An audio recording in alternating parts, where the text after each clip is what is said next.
1 Samuel chapter 1. There was a man named Elkanah who lived in Ramah in the region of Suf in the hill country of Ephraim. He was the son of Jeroham, son of Elihu, son of Tohu, son of Suf of Ephraim. Elkanah had two wives, Hannah and Peninnah. Peninnah had children, but Hannah did not.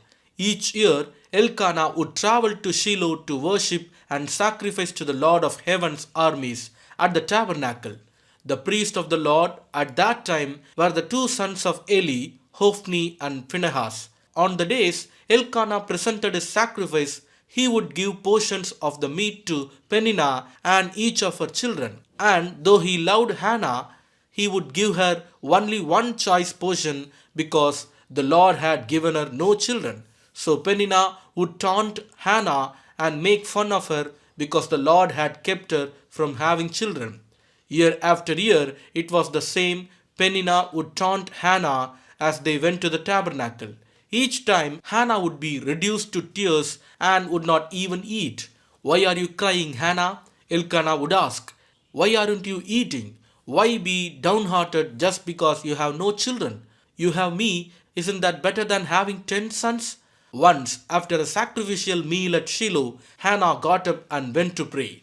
Eli the priest was sitting at his customary place beside the entrance of the tabernacle. Hannah was in deep anguish, crying bitterly as she prayed to the Lord. And she made this vow, "O Lord of heaven's armies, if you will look upon my sorrow and answer my prayer and give me a son, then I will give him back to you. He will be yours for his entire lifetime, and as a sign that he has been dedicated to the Lord, his hair will never be cut." As she was praying to the Lord, Eli watched her, seeing her lips moving but hearing no sound. He thought she had been drinking. "Must you come here drunk?" he demanded. "Throw away your wine." "Oh, no, sir," she replied. "I haven't been drinking wine or anything stronger, but I am very discouraged and I was pouring out my heart to the Lord. Don't think I am a wicked woman, for I have been praying out of a great anguish and sorrow." In that case, Eli said, "Go in peace. May the God of Israel grant the request you have asked of him." "Oh, thank you, sir," she exclaimed. Then she went back and began to eat again, and she was no longer sad. The entire family got up early the next morning and went to worship the Lord once more. Then they returned home to Ramah. When Elkanah slept with Hannah, the Lord remembered her plea, and in due time she gave birth to a son. She named him Samuel, for she said, "I asked the Lord for him." The next year, Elkanah and his family went on their annual trip to offer a sacrifice to the Lord and to keep his vow. But Hannah did not go. She told her husband, "Wait until the boy is weaned. Then I will take him to the tabernacle and leave him there with the Lord permanently." "Whatever you think is best," Elkanah agreed. "Stay here for now, and may the Lord help you keep your promise." So she stayed home and nursed the boy until he was weaned. When the child was weaned, Hannah took him to the tabernacle in Shiloh. They brought along a 3-year-old bull for the sacrifice and a basket of flour and some wine. After sacrificing the bull, they brought the boy to Eli. "Sir, do you remember me?" Hannah asked. "I am the very woman who stood here several years ago praying to the Lord. I asked the Lord to give me this boy, and he has granted my request. Now I am giving him to the Lord, and he will belong to the Lord his whole life." And they worshipped the Lord there. 1 Samuel chapter 2. Then Hannah prayed, "My heart rejoices in the Lord. The Lord has made me strong. Now I have an answer for my enemies. I rejoice because you rescued me. No one is holy like the Lord. There is no one besides you. There is no rock like our God. Stop acting so proud and haughty. Don't speak with such arrogance, for the Lord is a God who knows what you have done. He will judge your actions. The bow of the mighty is now broken, and those who stumble are now strong. Those who were well fed are now starving, and those who were starving are now full. The childless woman now has 7 children, and the woman with many children wastes away. The Lord gives both death and life. He brings some down to the grave but raises others up. The Lord makes some poor and others rich. He brings some down and lifts others up. He lifts the poor from the dust and the needy from the garbage dump. He sets them among princes, placing them in seats of honor. For all the earth is the Lord's, and he has set the world in order. He will protect his faithful ones, but the wicked will disappear in darkness. No one will succeed by strength alone. Those who fight against the Lord will be shattered. He thunders against them from heaven. The Lord judges throughout the earth. He gives power to his king. He increases the strength of his anointed one. Then Elkanah returned home to Ramah without Samuel, and the boys served the Lord by assisting Eli the priest. Now the sons of Eli were scoundrels who had no respect for the Lord or for their duties as priest. Whenever anyone offered a sacrifice, Eli's sons would send over a servant with a three-pronged fork while the meat of the sacrificed animal was still boiling. The servant would stick the fork into the pot and demand that whatever it brought up be given to Eli's sons. All the Israelites who came to worship at Shiloh were treated this way. Sometimes the servant would come even before the animal's fat had been burned on the altar. He would demand raw meat before it had been boiled so that it could be used for roasting. The man offering the sacrifice might reply, "Take as much as you want, but the fat must be burned first." Then the servant would demand, "No, give it to me now, or I will take it by force." So the sin of these young men was very serious in the Lord's sight, for they treated the Lord's offerings with contempt. But Samuel, though he was only a boy, served the Lord. He wore a linen garment like that of a priest. Each year his mother made a small coat for him and brought it to him when she came with her husband for the sacrifice. Before they returned home, Eli would bless Elkanah and his wife and say, "May the Lord give you other children to take the place of this one she gave to the Lord." And the Lord blessed Hannah, and she conceived, gave birth to 3 sons and 2 daughters. Meanwhile, Samuel grew up in the presence of the Lord. Now Eli was very old, but he was aware of what his sons were doing to the people of Israel. He knew, for instance, that his sons were seducing the young women who assisted at the entrance of the tabernacle. Eli said to them, "I have been hearing reports from all the people about the wicked things you are doing. Why do you keep sinning? You must stop, my sons.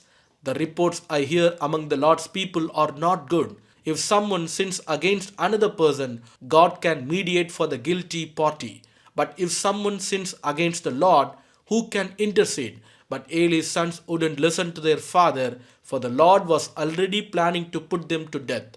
Meanwhile, the boy Samuel grew taller and grew in favor with the Lord and with the people. One day a man of God came to Eli and gave him this message from the Lord: "I revealed myself to your ancestors when they were Pharaoh's slaves in Egypt. I chose your ancestor Aaron from among all the tribes of Israel to be my priest, to offer sacrifices on my altar, to burn incense, and to wear the priestly vest as he served me. And I assigned the sacrificial offerings to you, priests. So why do you scorn my sacrifices and offerings? Why do you give your sons more honor than you give me? For you and they have become fat from the best offerings of my people Israel. Therefore, the Lord, the God of Israel, says, I promised that your branch of the tribe of Levi would always be my priest. But I will honor those who honor me, and I will despise those who think lightly of me. The time is coming when I will put an end to your family, so it will no longer serve as my priest. All the members of your family will die before their time. None will reach old age. You will watch with envy as I pour out prosperity on the people of Israel, but no members of your family will ever live out of their days. The few not cut off from serving at my altar will survive, but only so their eyes can go blind and their hearts break, and their children will die a violent death. And to prove that what I have said will come true, I will cause your 2 sons, Hophni and Phinehas, to die on the same day. Then I will raise up a faithful priest who will serve me and do what I desire. I will establish his family, and they will be priests to my anointed kings forever. Then all of your surviving family will bow before him, begging for money and food. Please, they will say, give us jobs among the priests so we will have enough to eat. 1 Samuel chapter 3. Meanwhile, the boy Samuel served the Lord by assisting Eli. Now, in those days, messages from the Lord were very rare and visions were quite uncommon. One night, Eli, who was almost blind by now, had gone to bed. The lamp of God had not yet gone out, and Samuel was sleeping in the tabernacle near the ark of God. Suddenly, the Lord called out, Samuel? Yes, Samuel replied, what is it? He got up and ran to Eli. Here I am. Did you call me? I didn't call you, Eli replied. Go back to bed. So he did. Then the Lord called out again, Samuel. Again Samuel got up and went to Eli. Here I am. Did you call me? I didn't call you, my son, Eli said. Go back to bed. Samuel did not yet know the Lord because he had never had a message from the Lord before. So the Lord called a third time, and once more Samuel got up and went to Eli. Here I am. Did you call me? Then Eli realized it was the Lord who was calling the boy. So he said to Samuel, go and lie down again, and if someone calls again, say, speak, Lord, your servant is listening. So Samuel went back to bed, and the Lord came and called as before, Samuel, Samuel. And Samuel replied, speak, your servant is listening. Then the Lord said to Samuel, I am about to do a shocking thing in Israel. I am going to carry out all my threats against Eli and his family from beginning to end. I have warned him that judgment is coming upon his family forever because his sons are blaspheming God and he hasn't disciplined them. So I have vowed that the sins of Eli and his sons will never be forgiven by sacrifices and offerings. Samuel stayed in bed until morning, then got up and opened the doors of the tabernacle as usual. He was afraid to tell Eli what the Lord had said to him. But Eli called out to him, Samuel, my son, here I am. Samuel replied, what did the Lord say to you? Tell me everything, and may God strike you and even kill you if you hide anything from me. So Samuel told Eli everything. He didn't hold anything back. It is the Lord's will, Eli replied. Let him do what he thinks best. As Samuel grew up, the Lord was with him, and everything Samuel said proved to be reliable. And all Israel, from Dan in the north to Beersheba in the south, knew that Samuel was confirmed as a prophet of the Lord. The Lord continued to appear at Shiloh and gave messages to Samuel there at the tabernacle. And Samuel's words went out to all the people of Israel. Proverbs chapter 24 from 23rd verse. Here are some further sayings of the wise. It is wrong to show favoritism when passing judgment. A judge who says to the wicked, you are innocent, will be cursed by many people and denounced by the nations.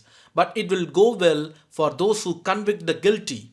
Rich blessings will be showered on them. An honest answer is like a kiss of friendship. Do your planning and prepare your fields before building your house. Don't testify against your neighbors without cause. Don't lie about them. And don't say, now I can pay them back for what they have done to me. I'll get even with them. I walked by the field of a lazy person, the vineyard of one with no common sense. I saw that it was overgrown with nettles, it was covered with weeds, and its walls were broken down. Then, as I looked and thought about it, I learned this lesson. A little extra sleep, a little more slumber, a little folding of the hands to rest. Then poverty will pounce on you like a bandit. Scarcity will attack you like an armed robber. Amen.